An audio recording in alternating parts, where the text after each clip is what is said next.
I absolutely love Barbarossa's new video, "Do Men Justify Their Own Exploitation?" And I'm looking at it on the screen right now. There is one thing I would love Barbarossa to address, a dilemma that I have between men going their own way and refusing to self-sacrifice themselves in certain areas of society where there is an obvious unjust laws and restrictions based on men, where they're not only not rewarded for their sacrifices, but also at some points ridiculed and put at risk, not just the risk they're already taking, but extra risks that are put on by society on them. And not even, like he says, men feel like they are being respected for it, because some men may feel in their mind that they've been respected for a certain job, but perhaps the reality is that they're not even respected, not just the physical act of, giving them money for their time and for effort and sacrifice, but even the rewards of respect is not given to a lot of men. So men going their own way and refusing to do those jobs, and the societal health as a whole. And what I mean by that, if we go to the very basic, as an example, if we go to the very basic ideas of where, say there was a tribal village in the middle of the jungle, and the men were trained up to be soldiers and to fight all the lions and tigers who wanted to attack the village and to go out and hunt every day for food.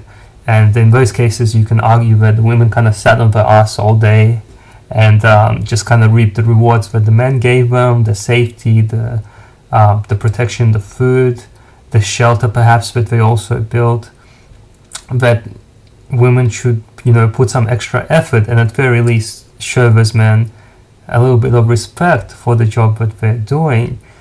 That men could, back in that day, that they could stand around and argue with the women about the fairness of how the women treated them. Like, say the women became bitches like we were in Western society, probably wouldn't happen because the dangers were so obvious back then. But perhaps it did happen, and perhaps that is why some of those villages got wiped out at the end. And that's why I'll make my point, is that if men can stand around and argue about it, and they would have a very fair argument, while they're doing that, the food is still not gonna go to the village. Like, the food isn't gonna magically show up for them, and the lions and tigers aren't gonna really give a shit about who's fair or who's not, and whether the man or the woman is in the right or in the wrong, or whoever sets the laws for the society is in the right or the wrong. The lions are just going to come along and jack the first person they see anyway. So while men might be right, and I'm certain that they are right, and I'm certainly not saying that we shouldn't stop arguing and fighting for our rights, which we certainly, and I'm doing as well. And my dilemma is, how far should we take our fight, and how much should we kind of let society screw itself over? Because I do believe that men are certainly the best people for certain jobs in society, and if men refuse to do those certain jobs, because of very fair reasons, society as a whole would still falter. Like, say the military. I definitely believe men are the most ideal candidates for the military.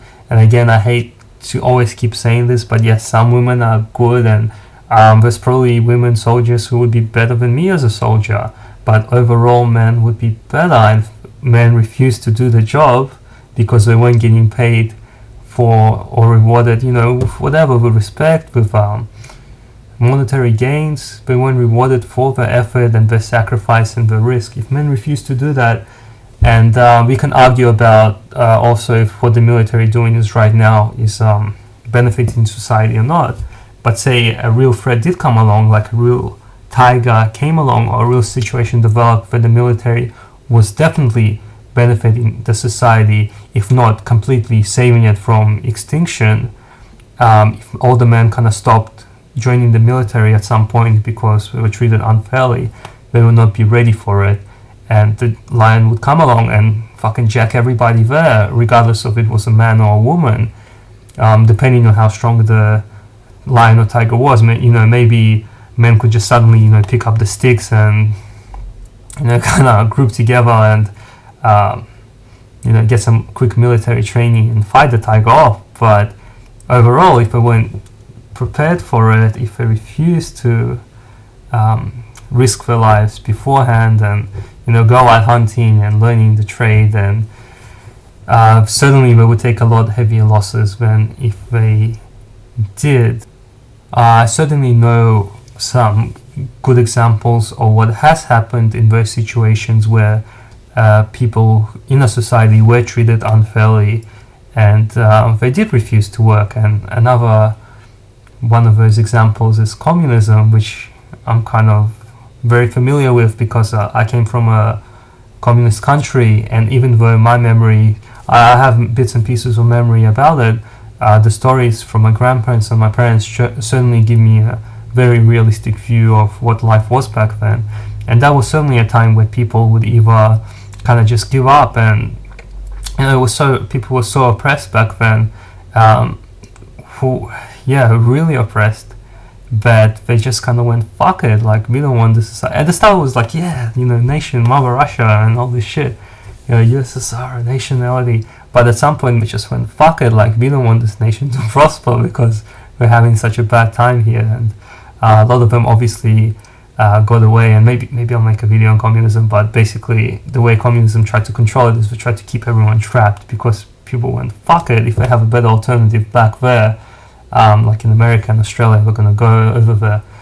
And that's what people basically did. We went, fuck you, and go, the people who are there, like, go, mine your own fucking fields and do your own work. Of course, to a point, like, people still wanted to survive, but society as a whole suffered because of the restrictions put on the people. And that's why also Western countries prospered, because there was freedom and there was an ideal that people actually felt good working hard for and fighting for. But when there isn't that ideal, my question is, how far do we take it? How far do we sacrifice society? Should we just go to a new place and, start all over again, and or what? Or, like, certainly we're going to keep fighting to make the place where we live in better, but how far do we take this? And that's really my dilemma. I certainly won't be joining the military anytime soon, and I certainly wouldn't be putting myself in position of sacrifice where, like, I kind of know what I want to do, but I'm still thinking about it, and I don't know what's the best thing for it, because we are all going to suffer, and women too. If men don't want to join the fire force because the women have to do, less push-ups and sit-ups to get into it and get paid the same for less of a job, and men decide, like, fuck it, we're not going to join it. And say if men did that and the government kind of said, okay, we hear you, we're going to change the laws around and make it fair for you and pay you for the actual job that you're doing, and raise the standards for women to get into the force, that would be the ideal scenario. But say the government didn't do that, and things kind of remain the same. How far should we take it? Like, how far should we make the society kind of fuck itself over? Just to finish up, a movie I really enjoy where the man kind of succeeds in protesting for his rights, and the woman kind of eventually comes along with it, is a movie called Swept Away. And I recommend you check out not the remake with Madonna, but the original version. And the very ironic thing about this movie is that it is actually made by a feminist who was